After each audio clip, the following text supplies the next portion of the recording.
দক্ষিণ city corporation 1432 সাল উপলক্ষে এখানে বিশাল কর্মস্থল বিন্দুদের জন্য বিশাল বড় একটা আয়োজন করা হচ্ছে। আমরা 1432 সাল উপলক্ষে আমরা পেয়েছি এই স্বাধীনতার বাঙালিদের জন্য গৌরবময় ইতিহাস। একটা 1432 সাল আমাদের জন্য বিশাল বড়, কবিদের মাধ্যমে আমাদের বাঙালি জাতির জন্য বিশাল বড় এক গৌরব। এই ইতিহাস আমরা ধরে রাখি। হ্যাঁ, আমাদের 1432 সাল বাঙালি জাতির জন্য আমাদের জন্য বিশাল বড় এক গৌরব। আমরা 14 বছর পরে স্বাধীনতা ফিরে পেয়েছি বাঙালি জাতিদের জন্য। আমরা এই একতা সারা জীবন ছিল। 14 বছর আমরা একতায় থাকতে পারি নাই।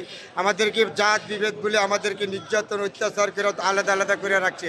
একটা দেশে একটা রাষ্ট্রীয় পরিচালনা করতো, সেই সরকার বলা যাবে না, একজন জুলুমবাজ ছিল। তার কারণে আমাদের বাঙালিদের মধ্যে হানাহানি কাটাকাটি শহর থেকে ধরে গ্রাম পর্যন্ত ছড়িয়ে দিয়েছিল।